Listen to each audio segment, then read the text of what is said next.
Dear Savior, as a young doctor, you should be able to understand that you have a social responsibility. अब मैं सब जगह गया, लेकिन एक होता है कि पेशेंट को एक हॉपलेस करने का तरीका होता है। जी। और मैं वहां पे जाता तो मुझे घबराहट सी होती थी, दिल करता था कि हॉस्पिटल से भाग जाऊं। बंदे को अगर आप सही गाइड करोगे तो उसके अंदर आएगा। मैंने सर ने कहा कि आप एक्सरे हो या कुछ भी, बोले कि पहले लेफ्ट साइड कराओगे। मैंने कहा मुझे कुछ नहीं पता, जैसे करेंगे आप करें। समझाने का तरीका होता है। एक डॉक्टर ऐसा होता है कि डॉक्टर को मतलब वो पेशेंट को पेशेंट की तरीके से डील कर। मुझे ऐसा लगा कि सर ने मुझे छोटे भाई की तरह से जो भी समझाया उन्होंने मुझे, मैं उनको सुना और उनको सुनना ही मुझे अच्छा लगा, क्योंकि उन्होंने मुझे डराया नहीं थे। एक हफ्ते में नॉर्मली डिस्चार्ज कर देते हैं, लेकिन मैं फिर भी 1 महीना रुका जाते वो दिल नहीं कर देते हैं। सोच तो मुझे होना चाहिए कि पहले मेरी क्या लाइफ थी, एक तरीके से जीने की उम्मीद ही खत्म हो चुकी थी। पहले मैं खुद के काम नहीं आ सकता था, मैं दूसरों के काम आ रहा हूँ। आपकी नॉर्मल जिंदगी में आपको किन किन परेशानियों का सामना करना पड़ता था? क्या क्या दिक्कतें आपके सामने आती थी जिसकी वजह से आपको बहुत परेशानी होती थी? दिक्कत तो सभी चीज की थी। एक तो मतलब होता है कि चलने फिरने में दिक्कत आती है, होता है बैठने उठने में, लेकिन मेरे को मैं तो चैन से लेट भी नहीं सकता था सुबह से। अच्छा।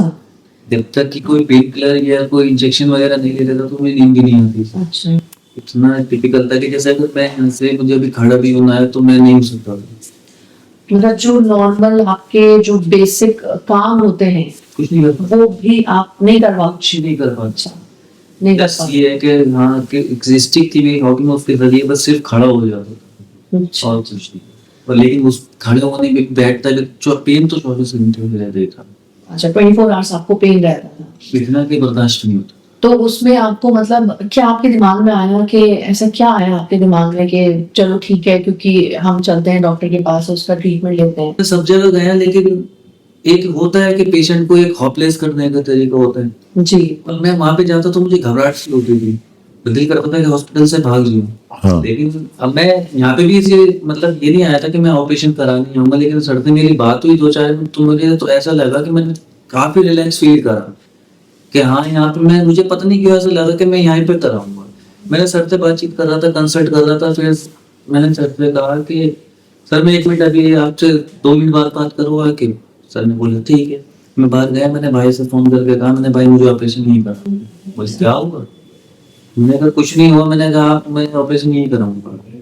बोले कि तुम चेक तो करा ले, चेकअप वेकअप तो करा। मैंने कहा वो हो जाएगा, मैं तुम सर से कह के मुझे एडमिट करा। आप एक इंटरनल अंतरात्मा की आवाज पे हैं। हाँ मतलब मेरे अंदर पता नहीं क्यों आप इतना कॉन्फिडेंस, आप सभी स्टाफ ये था, आपने देखा था कि मेरे साथ जब भी कोई नहीं था मैं अकेले आया था। अभी भी मैं अकेले हूँ। जितने बड़े ऑपरेशन, मेजर ऑपरेशन होते हैं, फिर भी मैं अकेला किसी बेस पे तो कर रहा हूँ। सभी के डॉक्टर्स का यही नहीं होता है कि वो पेशेंट को हॉपलेस करे। सही बात है। कॉन्फिडेंस भी डॉक्टर ये करवाता है पेशेंट के अंदर। मैं सब जगह गया, वो भी बड़े हॉस्पिटल थे, कोई नहीं होता कि बड़े डॉक्टर के आप कुछ भी देखिए, जिससे जिसका काम होता है उसके लिए वो डॉक्टर अच्छा होता है। बिल्कुल सही बात। बिल्कुल सही है। अब ये थोड़ी हर चीज शिफा बीमारी सब खुदा के हाथ में, लेकिन क्या है एक कॉन्फिडेंस बंदे को अगर आप सही गाइड करोगे तो उसके अंदर आएगा। नहीं सही है, आप बिल्कुल सही कह रहे हैं, बिल्कुल सही बात है। वो इतना डरा देते थे मुझे कि मैं सोचता था कि मैं अपना एक्सरे भी कराऊं या नहीं। मैंने सर ने कहा कि आप एक्सरे हो या कुछ भी, बोले कि पहले लेफ्ट साइड कराओगे। मैंने कहा मुझे कुछ नहीं पता, जैसे करेंगे आप करें। नहीं मुझे तो कोई दिक्कत नहीं है, मुझे पता भी नहीं चला मेरे दोनों एक कप रिप्लेसमेंट हो गए। नहीं एक अंधविश्वास भी है और लोग ऐसा डरते भी हैं, थोड़ा घबराते भी हैं कि मतलब पहले एक कराते हैं, फिर 6 महीने का गैप देते हैं, डर- दूसरा कराते हैं। डर- तो वैसे क्या आपके दिमाग में आया कि नहीं दोनों ही? कॉन्फिडेंस लेवल तो बंदे के अंदर खुद उसको बनाना पड़ता है। डरता तो हर बंदे ही। अब ये कि अगर मैं भी डर दूंगा तो फिर देखिए फेस तो मुझे करनी है प्रॉब्लम कुछ भी हो। अब 6 महीने बाद मुझे बिल्कुल बिल्कुल। तो जब एक चीज अभी ये हो सकता है भाई, जो कॉन्फिडेंस मेरे अंदर, अब वो कॉन्फिडेंस लेवल आगे मेरा डाउन हो जाए। अब तो मैंने एक करा ली, दूसरा नहीं करा तुम। लेकिन क्या है अगर दोनों भी है तो मुझे तो कोई मतलब दिक्कत हुई नहीं। मुझे यही नहीं पता चला कि ये दोनों भी एक साथ होने के बाद कोई दिक्कत होती है या नहीं होती, क्योंकि सब कुछ ऐसा नॉर्मली होता चला गया, मुझे पता भी नहीं चला। मतलब आप जब आए, आपने डॉक्टर साहब से बात करी, तो उस वक्त में आपको ऐसी क्या फीलिंग आई कि जिसने आपको ये कॉन्फिडेंस दिया कि अरे एक नहीं मैं 2 भी करा लूंगा? कॉन्फिडेंस लेवल मुझे खुद नहीं पता कि सर देखिए समझाने का तरीका होता है। एक डॉक्टर ऐसा होता है कि डॉक्टर को मतलब वो पेशेंट को पेशेंट की तरीके से डील करता है। जी बिल्कुल सही बात है। बिल्कुल सही, बिल्कुल मुझे सही। ऐसा यहाँ पे नहीं लगा, मुझे ऐसा लगा कि सर ने मुझे एक छोटे भाई की तरह से मतलब कि जैसे सब कुछ जो भी समझाया उन्होंने मुझे, मैंने उनको सुना हम्म, और उनको सुनना ही मुझे अच्छा लगा क्योंकि उन्होंने मुझे डराया नहीं कहीं।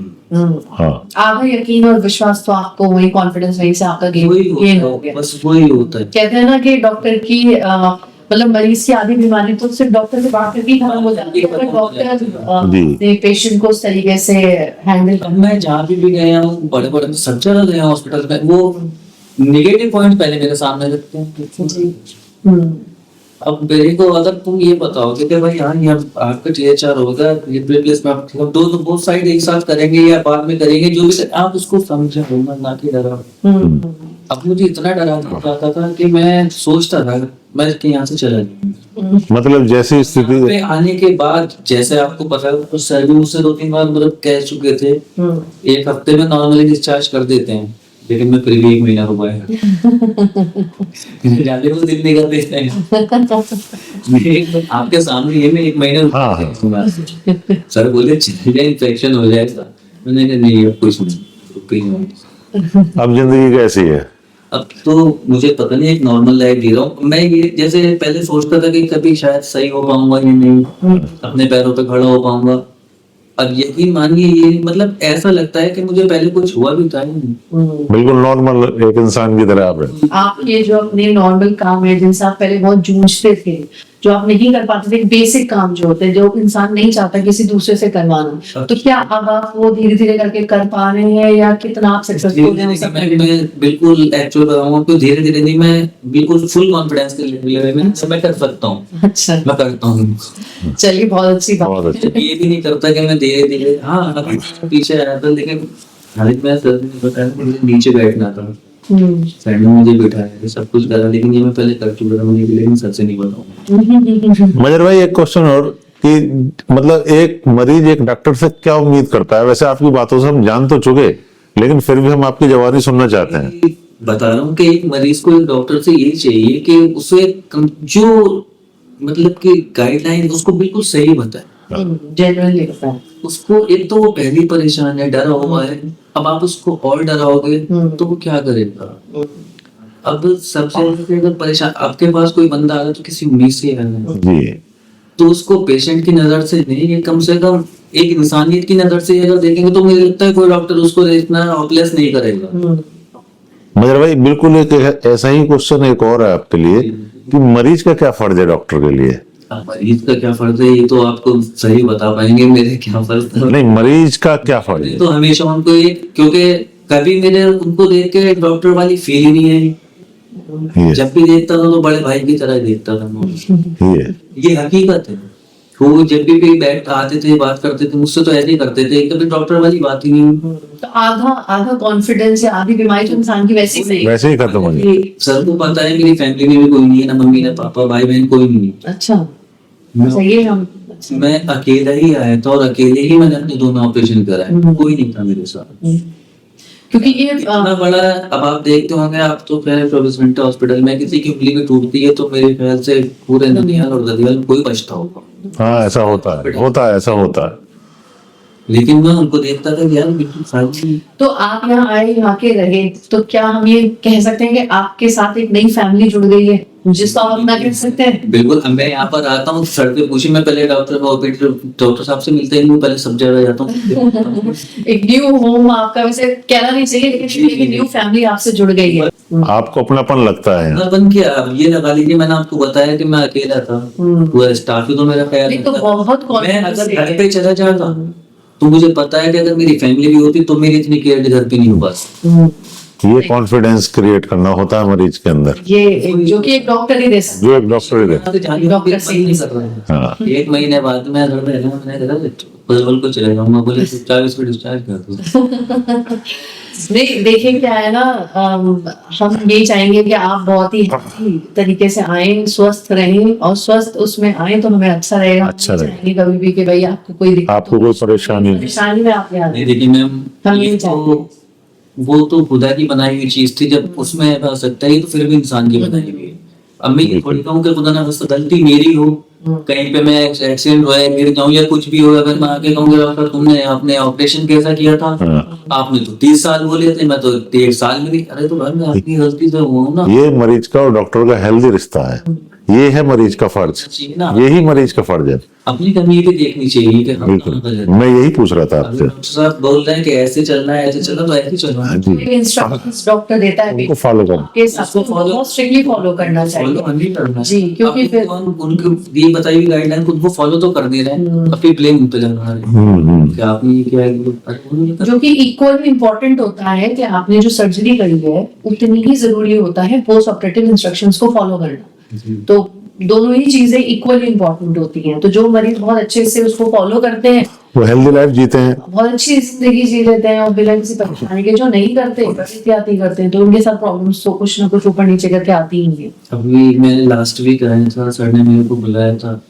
चेकअप के लिए आया था, तो मैंने जाने से पहले मैं सर से तो पूछना भूल गई। मैंने यूसुफ भाई से बात पूछा, मैंने यूसुफ भाई ऐसे फालतू मार के बैठ सकता हूँ? बोले अरे नहीं यूसुफ भाई मैं खाना ऐसे खाता हूँ। अच्छा, तो इतना कॉन्फिडेंस जो आप कह रहे हैं कि मतलब आप अभी बताया आपने कि आप अपने नॉर्मल जो काम है वो भी नहीं कर पा रहे थे और अचानक ही ऑपरेशन होने के बाद इतना कॉन्फिडेंस आपके अंदर से आ गया पूछिए सर, कि मुझे भेजते आप पालथी मार के बैठने को, जो कि एक नेक्स्ट टू इम्पॉसिबल काम, मतलब मैं ऐसे जनरली पूछ रही हूँ आपने, तो वो कॉन्फिडेंस जो आ गया आपके अंदर जस्ट कि बस मैं उनको आई पूछ नहीं रहा था। Hands now. मैं उनको पूछ नहीं रहा था कि मैं ऐसे बैठ सकता हूँ क्या। मैंने उनके इतने भी पूछा, मैंने कहा शायद उनसे पूछ लूं। मैंने यूसुफ भाई से पूछा मैं बैठ सकता हूँ फालतू मार के? बोले अभी नहीं बैठ सकते। मैंने यूसुफ भाई मैं तो रोज खाना ऐसे ही खाता हूँ, अच्छा, तो पूछ क्यों रहे हो?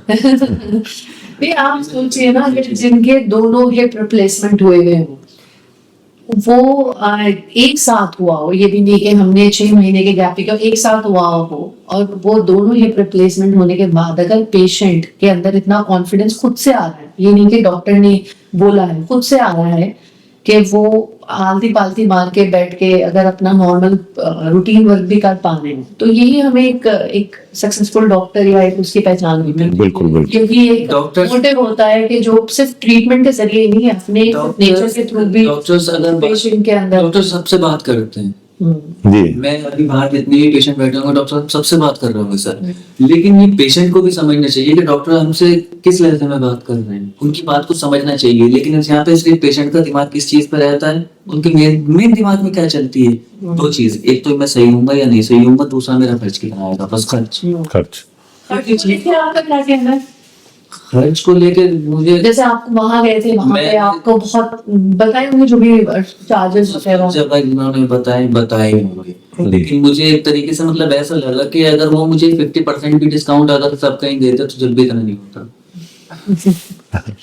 चलिए, मतलब बहुत ही नॉमिनल खर्च में आप कहते हैं। हम ये कह सकते हैं, इसको कंक्लूड कर सकते हैं कि यही एक रिश्ता हमें चाहिए होता है पेशेंट और डॉक्टर के बीच में, जी, जो कि बनाना सबसे ज्यादा जरूरी जी। होता है, जो सबसे ऊपर है, ट्रीटमेंट के भी ऊपर अगर होता है। पेशेंट जी, जिसमें आप एक डॉक्टर एक बड़े से बड़ी कॉम्प्लिकेटेड बीमारी को भी किस तरीके से Easy। इजी उसको हैंडल कर सकते हैं या पेशेंट के अंदर वो कॉन्फिडेंस डेवलप कर सकते हैं। जी, तो I think this is all what we want as a doctor, है ना? जी, बिल्कुल। Your opinion? जी, बिल्कुल मैं ये नहीं है कि देखिए सब कुछ डॉक्टर पे डिपेंड करता है, पेशेंट को भी अपने अंदर थोड़ी बहुत हिम्मत रखनी चाहिए। जी, बिल्कुल सही। जी, अगर जब तक पेशेंट को उसका अपने अंदर उसको ही कॉन्फिडेंस नहीं हो तो फिर क्या होगा? डॉक्टर तो फिर वैसे ही कह देंगे आप उसको हल्का सा इंजेक्शन लगाया, उसने पूरा हॉस्पिटल से रिपोर्ट आ गया, क्या होगा? कॉपरेशन है, मरीज का कॉपरेशन होना जरूरी है।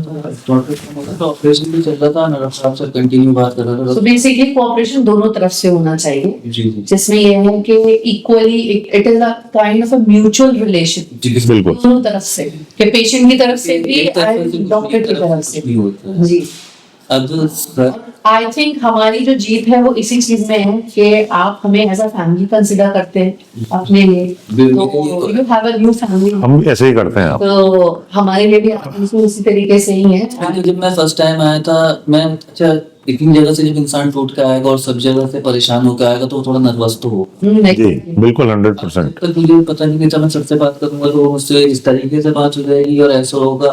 मैं बात करते करते ना रोने लगा। हाँ जब उन्होंने मुझसे पूछा कि कोई और नहीं आया फैमिली में कौन है तो ये बहुत है मैं बात करती फैमिली वगैरह देख रहा था। तो फिर मैंने सर को अपनी पूरी बात करी तो फिर सर ने मुझे बोले तेरा ऑपरेशन मैं करूंगा मत होना आज के बाद मेरे सामने। अच्छा। अरे बोले क्यों मत रो मैंने नहीं रहूंगा बोले चाय पी लो फिर बाद में बात हो। फिर रोहित यहाँ पे स्टाफ ने सबको बुलाया बोले कि इनको एडमिट करो और स्टाफ में तो कोई ना कोई उनके पास रहना चाहिए। रहा आपके पास कोई? मेरे पास है पूरा स्टाफ ही मेरे पास होगा। जिसको कोई काम हुआ तो वो थोड़ी देर के लिए चले गए फिर आगे बढ़ गए। एक परिवार की तरह आपकी सेवा करी। चीज की कमी मुझे होती नहीं थी जरूरत की चीज थी परेशानी कुछ मंगाना है कुछ करना है कुछ नहीं। घर पे इतनी जल्दी बोलूंगा तो नहीं बन पाएगा लेकिन मैं हो जाता था। चलिए हम लोग बहुत ज्यादा थैंकफुल हैं हाँ ऊपर वाले के भी आप सबके भी। सोच तो मुझे होना चाहिए कि पहले मेरी क्या लाइफ थी एक तरीके से जीने की उम्मीद ही खत्म हो चुकी थी जी क्योंकि एक तो कोई सहारा नहीं फिर ऊपर से मैं भी बेड पे हूँ। हाँ होता है मन टूटता है। कोई- लेकिन आपको एक अच्छे डॉक्टर मिले। पहले मैं खुद के काम नहीं आ सकता था उस पर अब मैं दूसरों के काम आ रहा हूँ। अब मैं बहुत अच्छी बात है। अब इतना नहीं है कि मैं किसी के लिए कुछ कर दूंगा मुझे इतना कॉन्फिडेंस मैं अपने लिए तो कुछ कर दूंगा सही बात। बिल्कुल बिल्कुल। दूसरे के लिए भी करें लेकिन एक पहले की लाइफ में और अब की लाइफ में बहुत फर्क है। जमीन और आसमान का। मतलब जमीन मतलब ये हुआ कि पहले तो खत्म ही हो चुकी है लाइफ अब ये हुआ कि समझिए एक तरीके से जैसे दोबारा जन्म कहते हैं हाँ। एक न्यू बॉर्न बेबी की तरह मैं यहाँ से गया था। हाँ बाकी मुझे कुछ नहीं पता था कि पहले अब मैं बिल्कुल भूल चुका हूँ कि पहले मैं कैसे तकलीफ में था कैसे उठना कैसे बैठना। अब यहाँ तक कि मैं कभी कभी ये भी भूल जाता हूँ कि मेरा टोटल मतलब कि 2 साइड हिप रिप्लेसमेंट हुए हैं। भूल जाते हो। ऐसे कुछ हो जाती है बहन वहाँ पे सब कहते हैं भैया आराम से हाँ हमारे भी ऑपरेशन हुआ। हम भी यही कहेंगे थोड़ा इजी आराम से। लेकिन मतलब होता है जब बंदा कुछ ना कुछ करता है तो सोचता है कि यार ये लेकिन फिर भी मैं बहुत चीजें सब कुछ मतलब इतना है कि लिमिट में करता हूँ इतना मुझे भी पता है लेकिन ओवर लिमिट तो मैं भी नहीं जाऊंगा। हाँ नहीं बिल्कुल सावधानी से रहना चाहिए। अच्छा लग रहा है आपको देख के हंसते हुए इस टाइम हाँ जैसे कि आप खुश हैं अपनी। जब आप आए थे तब आप रो पड़े थे और हमें बहुत खुशी हो रही है देखते हुए कि अब आप हंस रहे हैं। हाँ नहीं वो यही पे नहीं वो जब तक तकलीफ में था तब तक तो किसी दिन मेरे चेहरे पे तो हंसी गायब भी हो गई। अब ये है कि 4-5 महीने से मैंने हंसना शुरू किया। चलिए जीवन में आप हंसते रहें हम तो यही प्रार्थना करेंगे। Thank you so much. Thank you. क्योंकि मैं